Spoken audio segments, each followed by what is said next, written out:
Olá a todos. Vou falar um pouquinho do meu planejamento de cirurgia, da optativa. Vou fazer uma exodontia do dente 48. As discentes são Débora Carvalho e Eduarda Alessandra.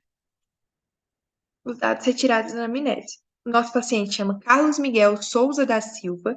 Ele tem 22 anos, 80 quilos e 1,76 de altura. Ele é normosistêmico e a queixa principal dele é retirar o siso. Na verdade, ele não tá com nenhuma dor, nenhuma queixa assim mais séria, mas ele tá fazendo tratamento ortodôntico, na qual o ortodontista encaminhou ele pra gente, para que a gente retirasse o elemento 48 para ele fazer as movimentações necessárias.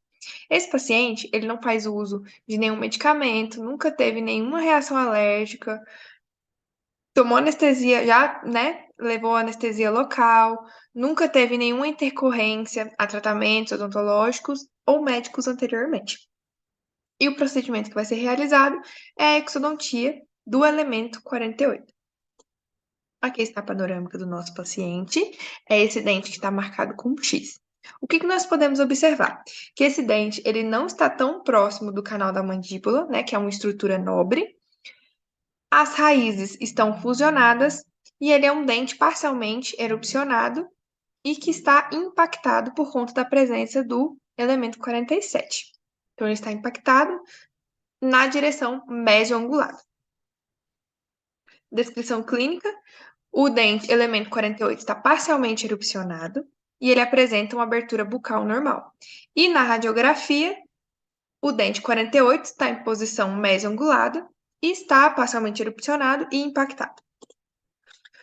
Como medicação pré-operatória, nós passamos o Decadron, que ele tem ação anti-inflamatória e ele vai inibir desde o começo da cascata do ácido araquidônico. Então, vai inibir a fosfolipase e inibe toda a cascata do ácido araquidônico, impedindo a formação de prostaglandina, tromboxana e leucotriena. Então, Decadron, 4 miligramas, 2 comprimidos, por via oral, 1 hora antes do procedimento. E a dipirona, que vai ser o analgésico, né, que vai controlar a dor no pós-operatório. Então, dipirona, 1 grama, 1 comprimido por via oral, 1 hora antes do procedimento também. Então, totalizando 3 comprimidos que ele vai tomar antes do procedimento.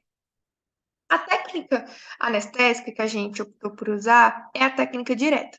Essa técnica vai anestesiar os nervos alveolar inferior, que é o NAI, e o nervo lingual. Para a gente fazer essa técnica, nós temos que observar 3 coisas muito importantes. Primeira, incisura coronoide da mandíbula. Como que eu vou fazer isso? Como mostra aqui na imagem, a incisura está marcada pelo verde. Eu vou com o meu indicador lá no fundo da boca do meu paciente e vou palpar até sentir osso, né? Até sentir estrutura óssea. Sentindo essa estrutura óssea, eu vou escorregar o meu dedo até a oclusal desses dentes. E vou fazer uma giroversão do meu dedo, dessa forma. Nisso, eu vou observar a ráfia pitérigo-mandibular, que é essa aqui que está marcada em vermelho, e vou pegar na metade da minha unha e vai ser o meu ponto de incisão bem aí, né? De penetração da agulha. Por quê? Porque esse é o ponto que vai dar 1 centímetro acima do plano oclusal. Vou penetrar até encontrar resistência óssea. Eu vou ter que usar agulha longa para essa técnica e penetrar mais ou menos 25 milímetros. Lembrando que a carpule está contralateral, ou seja, do lado oposto do lado que eu quero anestesiar, mais ou menos na região de pré-molares. Eu vou penetrar até encontrar resistência óssea, recuar 1 milímetro, fazer a aspiração em 2 planos e assim depositar o meu anestésico. Tá, agora eu já sei que os dentes e a região lingual já está anestesiado, só que eu preciso que os tecidos moles da vestibular também sejam anestesiados. Para isso, a gente tem que complementar o nervo bucal. Nós temos que observar as mesmas estruturas, segue o mesmo parâmetro, só que a carpule não vai estar contralateral, ela vai estar do mesmo lado. Então, eu vou aqui do mesmo lado, paralelo aos meus molares, e vou penetrar uns 5 milímetros só. Nisso, já vou cair direto no nervo bucal. vai ser mais ou menos na membrana da mucosa distal e vestibular do segundo molar inferior. Então vai ser só o superficial mesmo, mas ele pega o bucal.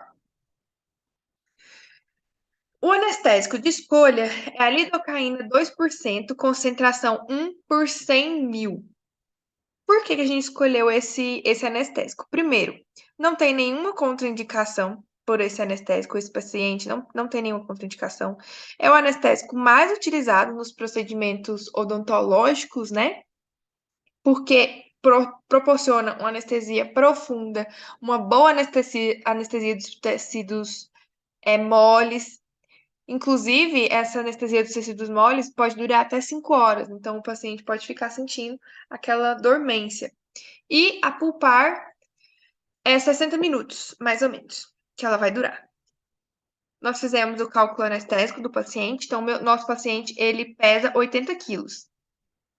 Nós fizemos, né, aquela multiplicação por 7, porque a gente vai utilizar a lidocaína, então a gente utilizou a dose máxima recomendada pelo Malamed, que é 7. Aí deu 560, ou seja, passou da dose teto, né? Que a dose teto é 500. Então a gente utilizou a dose teto e chegamos à conclusão que o paciente só pode tomar 11 tubetes. Aqui está o passo a passo. Então, eu vou fazer uma incisão sucular, porque o meu dente está parcialmente erupcionado, o dente do paciente, né, no caso. Vou fazer a incisão sucular contornando esse dente. Vou fazer no segundo molar também. Fazer uma relaxante na raiz mesiovestibular do segundo molar, então na raiz mesial do segundo molar, antes da papila. É só para a gente não dilacerar a papila e ter um bom espaço para a gente descolar e enxergar o nosso campo, como mostra nessa imagem aqui. Pelo o dente estar na meso-angulado, né? Ele está impactado, meso-angulado, eu vou ter que fazer uma odontodissecção. Então, eu vou utilizar a broca 701 e 702, ou 702, né? Para fazer esse corte e retirar uma parte, depois retirar outra. Com auxílio de alavancas, né? Vou retirar, depois eu vou limar o osso, curetar, irrigar e suturar. A sutura que a gente optou por fazer é a sutura em X, no local da remoção do dente, e na junção das papilas, um ponto simples. Aqui está o passo a passo, né? Anestesia, incisão sucular com a relaxante na raiz mesial do segundo molar, sindesmotomia, descolar o periósteo, técnica da alavanca, nessa hora, lembrando da odontosecção e da osteotomia, né? Aí aqui eu trouxe a imagem, que até o professor Mário publicou pra gente, lá no AVA. Eu peguei essa imagem de lá, para mostrar um exemplo de uma odontosecção de um dente meso-angulado, que é a situação que meu dente se encontra. Vou usar a alavanca, né? Limar o osso, curetar, irrigar e fazer a sutura que a gente já comentou. Cuidado no pós-operatório. Nós vamos, primeiramente, temos que ter em mente que o paciente pode ter sangramento depois dessa cirurgia. Então, nós vamos utilizar uma gase para ajudar na hemostasia. Essa gase pode ser umedecida para não deslocar o coágulo e pedir para o paciente fechar a boca. Lembrando, ele vai só fechar, ele não vai ficar mastigando, vai só fechar. E evitar conversar nas próximas horas, e isso vai resultar numa hemostasia. Avisar o paciente, né, que ele pode ter um sangramento nas próximas 24 horas e evitar sobre os riscos, né, as coisas que podem agravar esse sangramento, como por exemplo, fumar, cuspir, exercícios fortes, carregar peso, falar muito nas próximas 24 horas. E outra coisa, o paciente tem que ingerir bastante água, ele tem que hidratar da forma adequada e nunca parar a escovação. Porque tem gente que acha que não pode escovar, e você pode escovar normalmente. Ele só vai ter que, na região que está com os pontos, né, passar bem devagarinho, mas a higienização normal. No primeiro dia do pós-operatório, vou fazer compressa gelada sobre a área e ingerir alimentos gelados, então sorvete, açaí, gelatina, evitar movimentos de sucção, ficar de repouso. Já no segundo dia, os alimentos podem ficar mais quentinhos, então mornos, líquidos, pastosos e continuar em repouso. Já no terceiro dia, Os alimentos podem ser normais, só que ainda vai fazer o uso de compressa e o paciente também tem que ficar em repouso. Não pode fazer muito exercício físico, exercício de alto impacto, né? E a prescrição pós-operatória é o ibuprofeno, que é um anti-inflamatório não esteroidal, um AINE, né?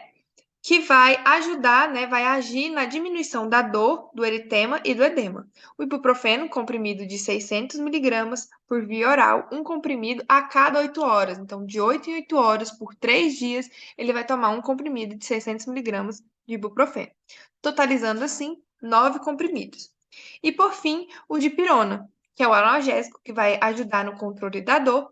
Esse paciente vai tomar por via oral um comprimido de 6 em 6 horas por 3 dias. Então, a diferença é o horário. O ibuprofeno é de 8 em 8 e o dipirona é de 6 em 6, mas ambos é por 3 dias, totalizando, assim, 12 comprimidos de dipirona. E essa vai ser a cirurgia.